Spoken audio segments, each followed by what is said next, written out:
Você já se perguntou por que algumas pessoas, mesmo diante de grandes vitórias, não são admiradas, mas sim vistas com indiferença ou até desprezo?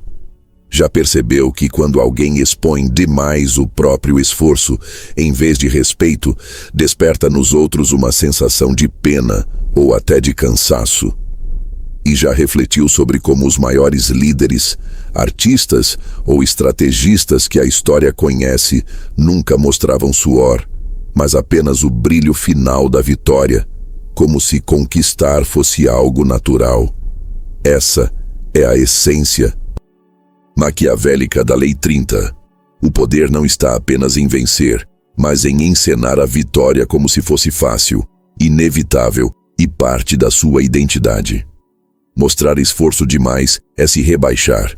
Ocultar o esforço e exibir apenas o triunfo é se elevar. O erro do homem comum está em acreditar que precisa provar o quanto trabalhou duro. Ele mostra suas horas de sacrifício, fala do quanto sofreu, exibe suas cicatrizes como troféus. Mas o resultado disso é o oposto do que imagina. Em vez de admiração, desperta nos outros a ideia de que sua vitória é rara, difícil, talvez até irrepetível. Já o maquiavélico entende que poder não se demonstra pelo esforço, mas pela naturalidade. O teatro da facilidade é a arma mais silenciosa e mais eficaz. Você faz parecer que aquilo que para os outros seria uma batalha sangrenta, para você é apenas rotina. Isso intimida, atrai e constrói respeito. Essa é a lógica cruel da aparência. As pessoas não valorizam o suor, valorizam a aura. Quando você mostra que lutou demais, os outros se sentem superiores a você, porque percebem sua vulnerabilidade. Quando você esconde a luta e expõe apenas o resultado, eles se sentem menores, porque acreditam que aquilo que para eles seria impossível, para você é simples. É por isso que tantos gênios da história cultivaram o mito da facilidade. Napoleão planejava obsessivamente suas campanhas, mas se apresentava como alguém para quem a vitória era natural. Grandes artistas treinavam até a exaustão, mas exibiam suas obras como se tivessem nascido prontas. O maquiavélico sabe que o bastidor deve ser oculto, porque é no palco que o poder é consolidado. E se você está acompanhando até aqui e já entendeu o peso maquiavélico dessa lei, quero aproveitar para pedir que fortaleça este projeto. Deixe o seu like agora mesmo, porque esse gesto simples mostra ao YouTube que este conteúdo merece ser entregue a mais pessoas que desejam compreender as 48 leis do poder sob a ótica de Maquiavel. E não se esqueça, logo após dar o like, aparece o botão Hypar, e esse recurso tem sido essencial para que este canal cresça e atinja mais mentes dispostas a enxergar o jogo como ele realmente é. Então, clique em Hypar e junte-se a essa comunidade maquiavélica que cresce a cada lei. E claro, se ainda não é inscrito, inscreva-se agora e ative o sino, porque aqui cada vídeo é um degrau a mais no domínio do poder. Voltando ao teatro da facilidade, o que está em jogo não é apenas vencer, mas controlar a percepção da vitória. O homem comum quer reconhecimento pelo esforço, o maquiavélico quer reverência pela aura. Essa diferença é decisiva, porque quem mostra esforço demais se coloca no mesmo patamar dos outros. Afinal, todos sabem o que é lutar. Todos conhecem a dor. Todos já se sacrificaram. Mas poucos sabem o que é fazer algo parecer fácil. Essa raridade cria mistério, e o mistério é combustível para a autoridade. O segredo da Lei 30 é justamente esse: esconder o comum e mostrar o incomum. E é aqui que nasce a manipulação mais sutil. Quando você faz os outros acreditarem que não apenas venceu, mas que para você vencer é normal. Eles começam a se colocar abaixo de você por vontade própria. Eles acreditam que você possui algo que eles não têm. Um dom, uma habilidade inata, uma sorte especial. Eles não veem disciplina, treino, estudo ou sacrifício. Veem apenas um resultado impecável que os convence de que estão diante de alguém em outro nível. Isso cria obediência, respeito e até inveja silenciosa, porque a naturalidade da sua vitória os lembra constantemente do esforço pesado que eles mesmos precisam fazer para chegar muito mais baixo do que você já alcançou. Agora, pense em quantas vezes você já admirou alguém, não porque conhecia seus bastidores, mas porque via o resultado pronto, limpo, brilhante, sem sinal de suor. Essa é a diferença entre os que querem aplausos pelo esforço e os que recebem reverência pela facilidade. A vitória só se transforma em poder quando parece simples. Mostrar que lutou pode render piedade. Mostrar que venceu sem esforço rende autoridade. E essa autoridade é a base de todo domínio maquiavélico. Você já percebeu como algumas pessoas parecem carregar uma aura de vitória, como se o sucesso fosse parte da sua pele? Já notou que, mesmo quando enfrentam dificuldades, conseguem transmitir a sensação de que estão no controle, como se nada pudesse realmente abalar sua trajetória? E já refletiu sobre o efeito psicológico que isso gera nos outros? A ideia de que, não importa o que aconteça, essa pessoa sempre encontrará um jeito de vencer? Essa é a estética da vitória, a capacidade maquiavélica de transformar o triunfo em algo estético, visível, incorporado ao seu comportamento diário.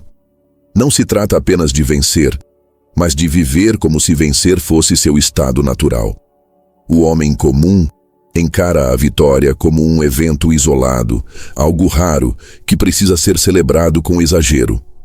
Ele faz da conquista uma festa, porque sabe que talvez não volte a repeti-la tão cedo. O maquiavélico, ao contrário, compreende que o verdadeiro poder está em transformar cada vitória em algo cotidiano. Para ele, triunfar não é espetáculo, é rotina.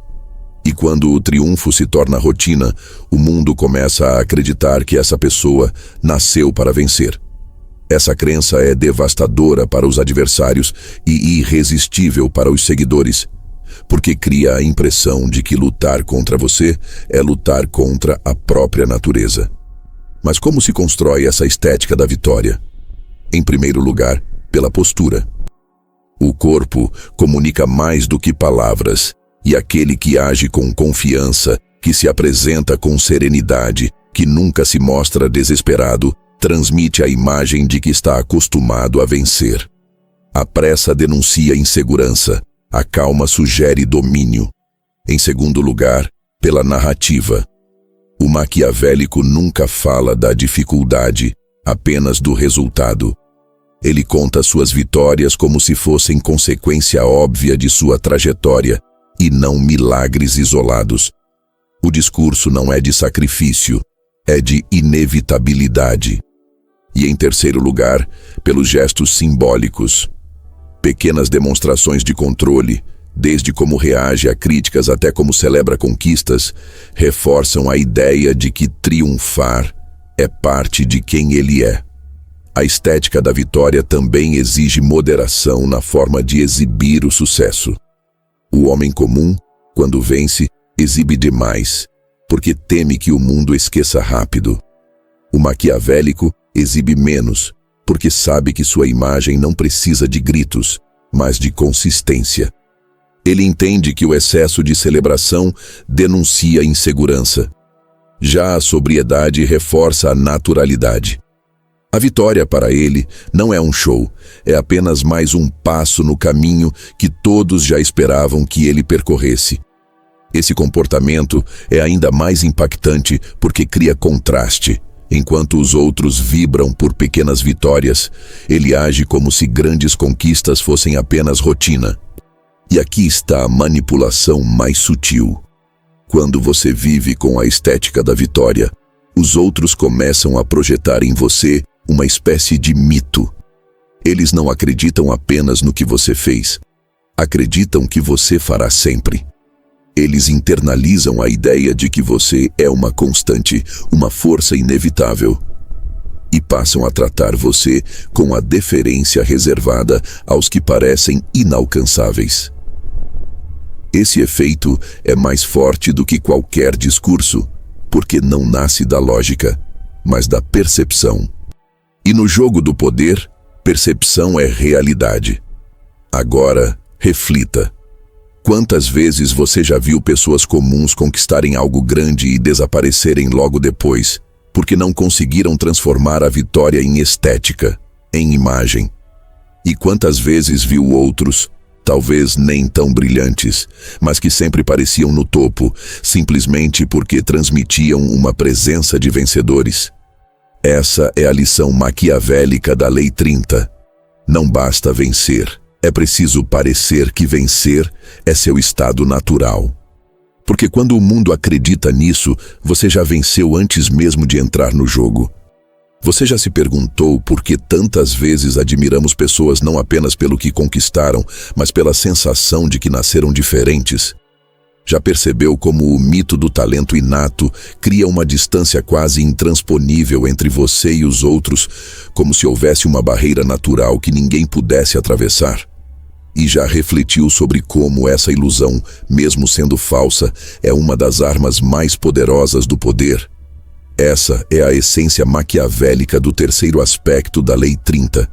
Ocultar o esforço e deixar que os outros acreditem que você tem algo que eles nunca terão. Um dom especial, quase sobrenatural. O homem comum deseja reconhecimento pelo trabalho duro. Ele quer que todos saibam quantas horas estudou, quantos sacrifícios fez, quantas noites mal dormidas acumulou. Mas, ao revelar isso, ele destrói o próprio mito, porque o esforço é universal. Todos sabem o que significa lutar. Todos conhecem a dor da disciplina. Se você mostra apenas esforço, as pessoas concluem que, com dedicação semelhante, poderiam alcançar o mesmo que você. Isso reduz sua conquista porque a torna acessível. Já o maquiavélico entende que poder nasce da inacessibilidade. O segredo é ocultar os bastidores e exibir apenas o resultado polido, fazendo parecer que a vitória nasceu do seu sangue e não do seu suor. É assim que se cria o mito do talento inato. Você permite que os outros preencham as lacunas com sua imaginação. Eles veem sua vitória impecável e concluem que você tem algo que eles não têm. Inteligência superior, carisma natural, visão única, habilidade mágica. Essa crença é muito mais poderosa do que qualquer narrativa de esforço. Porque enquanto o esforço aproxima, o mito afasta. E no poder, manter distância é essencial para inspirar respeito, reverência e até temor. Essa técnica foi usada ao longo da história por gênios em diferentes campos. Grandes artistas que praticavam incansavelmente em segredo se apresentavam como se sua obra tivesse surgido de inspiração divina. Líderes que treinavam a retórica com disciplina militar subiam aos palcos e falavam como se as palavras brotassem naturalmente. Generais que ensaiavam cada movimento de suas tropas passavam a impressão de que a vitória era apenas reflexo do seu instinto brilhante. Em todos esses casos, o bastidor era oculto para que o mito pudesse florescer. O mito é sempre mais sedutor que a realidade. Mas há um detalhe maquiavélico ainda mais profundo. O mito do talento inato não precisa ser afirmado diretamente. Ele deve ser sugerido. Se você disser, eu tenho um dom especial, soará arrogante e falso. Mas se simplesmente agir como se suas vitórias fossem fáceis, se nunca se vangloriar do esforço, se sempre demonstrar serenidade, os outros concluirão sozinhos que você nasceu diferente. E quando a ideia nasce na mente deles, não há como refutá-la, porque acreditam que chegaram à conclusão por conta própria. Essa é a arte da manipulação. Não impor uma crença, mas permitir que ela floresça naturalmente nos outros. Agora, reflita sobre o impacto disso. Quando as pessoas acreditam que sua vitória vem de um dom, elas desistem de competir. Elas podem até tentar imitá-lo, mas sempre sentirão que estão um degrau abaixo. Essa sensação gera não apenas respeito, mas também dependência. Porque se acreditam que você tem algo inalcançável, passam a vê-lo como referência inevitável. E o mais maquiavélico de tudo, ao mesmo tempo em que cultivam admiração, cultivam também inveja silenciosa. Uma inveja que fortalece ainda mais sua posição, porque reforça a distância que existe entre você e eles. Pense agora. Quantas vezes você já admirou alguém que parecia vencer com facilidade e pensou, essa pessoa nasceu com um dom? Quantas vezes esqueceu de se perguntar quanto esforço, treino e disciplina estavam ocultos nos bastidores? Esse é o poder do mito. Ele não precisa ser real, precisa apenas ser convincente. E quando você domina a arte de esconder seu esforço e exibir apenas o resultado, já conquistou a chave da Lei 30.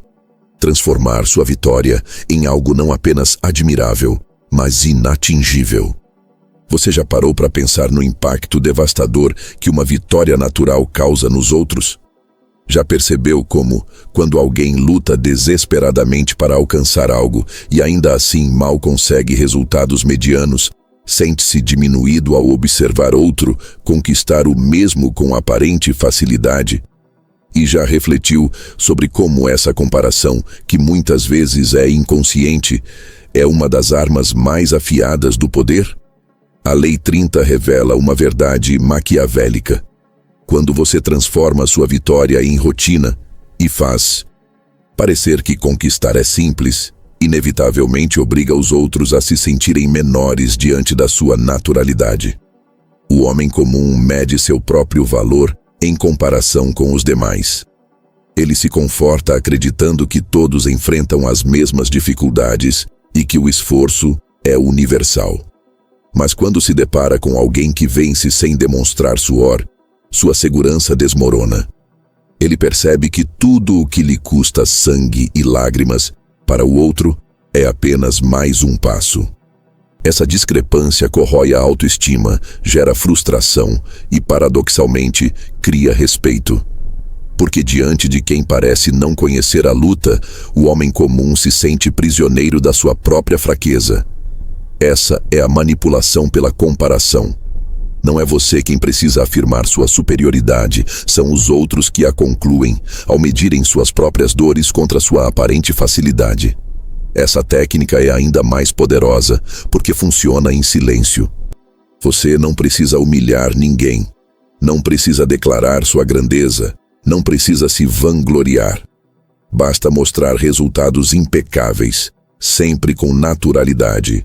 Basta agir como se triunfar fosse parte do seu dia a dia. Os outros farão o resto, porque a mente humana é incapaz de resistir à comparação. Enquanto você transmite calma, eles lembram das suas noites de ansiedade. Enquanto você sorri diante da vitória, eles recordam das suas derrotas sofridas. E essa assimetria psicológica os coloca em posição de submissão diante da sua imagem. Maquiavel compreendia que o poder não está apenas no que você é, mas no que os outros sentem quando olham para você. E poucas coisas são tão humilhantes quanto perceber que o que para você é natural, para eles é uma batalha. Essa humilhação não os afasta. Pelo contrário, os aproxima, porque mesmo ressentidos, buscam se associar a você, como se estar ao seu lado pudesse diminuir a dor da comparação. Esse movimento é inevitável. Eles se colocam abaixo de você voluntariamente, porque aceitam a narrativa de que seu lugar é acima. Esse mecanismo pode ser observado em todas as áreas da vida. No trabalho, o profissional que entrega resultados com calma e sem drama é visto como genial, enquanto os que se desgastam demais são tratados como comuns. Na vida social, aquele que fala com naturalidade, sem esforço aparente, é considerado carismático, enquanto os que suam para manter uma conversa são esquecidos. Até nos relacionamentos, quem parece conquistar sem esforço gera mais desejo, porque transmite a imagem de que sua presença é um prêmio raro. Em todos esses casos, a comparação faz o trabalho por você. Os outros se diminuem enquanto você se eleva. Mas aqui está o detalhe maquiavélico. É preciso dosar a naturalidade para que ela não pareça provocação. Se você exibir demais sua facilidade, gera ódio e ressentimento explícito. Se exibir de menos, passa despercebido. O segredo é encontrar o equilíbrio, mostrar apenas o suficiente para que os outros percebam a discrepância e, por conta própria, se sintam inferiores. Dessa forma, a comparação não se transforma em ataque, mas em submissão silenciosa. Agora, reflita. Quantas vezes você já se sentiu menor diante de alguém que parecia conquistar sem esforço o que para você exigiu tanto sacrifício? Quantas vezes essa comparação corroeu seu orgulho, mas ao mesmo tempo despertou em você uma mistura de respeito e inveja?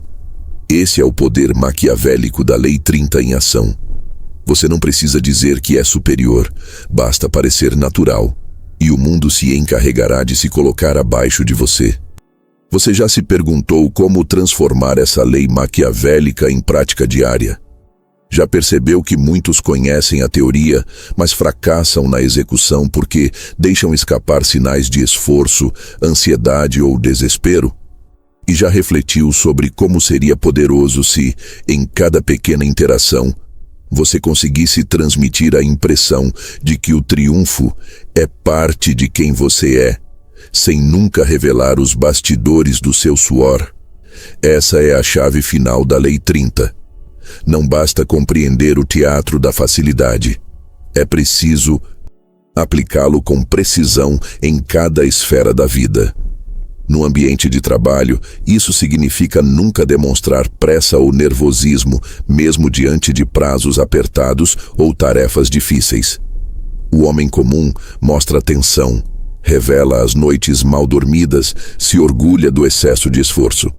O maquiavélico, ao contrário, trabalha em silêncio e entrega resultados limpos, como se tudo fosse simples. E quando é questionado, responde com serenidade, como se já esperasse aquele resultado. A mensagem silenciosa que isso transmite é devastadora. Enquanto todos se desgastam, você vence com naturalidade. Essa percepção cria respeito imediato e abre portas para posições de liderança. Na vida social, aplicar essa lei significa controlar a narrativa. Nunca conte quantas tentativas falharam antes de acertar. Nunca exponha os erros que ficaram pelo caminho. O mundo não precisa conhecer seus bastidores, só o palco. Se alguém pergunta como você conseguiu, responda de forma simples, quase casual, como se não houvesse grande segredo. Deixe que os outros imaginem que você nasceu assim, que o talento é inato. Quanto mais mistério, mais mito. Lembre-se, revelar esforço aproxima, mas mito só nasce do silêncio. Nos relacionamentos, essa naturalidade se torna ainda mais crucial. Quem se mostra ansioso demais perde valor, porque demonstra que precisa se esforçar para conquistar. Já aquele que age com calma, como se sua presença fosse suficiente, transmite magnetismo. A sedução nasce da impressão de que estar com você é um privilégio, não um prêmio conquistado com suor. Quando você trata suas vitórias pessoais como rotina, os outros acreditam que fazem parte da sua atmosfera e não de uma luta pela sua atenção. Mas talvez a aplicação mais maquiavélica esteja na forma como você administra erros. Todos falham, até o mais preparado. O homem comum, quando falha, mostra desespero, tenta justificar, pede desculpas. O maquiavélico, ao contrário, age como se nada tivesse acontecido, como se a falha fosse irrelevante diante do fluxo natural das suas vitórias. Ele não tenta esconder demais, mas também não dramatiza. Essa postura cria a impressão de que até os tropeços fazem parte de um caminho maior de triunfo. Aos olhos dos outros, É como se sua vitória fosse tão natural que nem mesmo os erros conseguem manchá-la. E aqui está a essência da aplicação prática. Nunca exponha o suor. O trabalho duro existe, é óbvio, mas pertence ao bastidor. O palco deve mostrar apenas o resultado impecável. É o mesmo que acontece em uma peça de teatro. O público não vê os ensaios, as falhas, os ajustes, vê apenas a encenação perfeita. Você deve viver sua vida da mesma forma, ensaiar nos bastidores, apresentar com naturalidade no palco. O esforço deve ser invisível, o resultado deve parecer inevitável. Agora reflita, quantas vezes você já perdeu a autoridade por expor demais suas lutas? Quantas vezes poderia ter conquistado respeito se tivesse mostrado apenas o brilho final, sem revelar a sujeira do processo? Esse é o erro dos ingênuos. O maquiavélico não busca compaixão, busca reverência. Ele sabe que o mundo respeita quem parece nascer para vencer e despreza quem luta demais para conseguir migalhas. No fim, aplicar a Lei 30 no cotidiano é viver como se vencer fosse normal. Não exiba suor, exiba calma. Não mostre esforço, mostre resultado. Não peça reconhecimento pelo sacrifício, conquiste reverência pela naturalidade. Porque, no jogo do poder, não é apenas a vitória que importa, é a forma como você a encena. E quando todos acreditam que, para você, triunfar é rotina, você já transformou sua imagem em mito.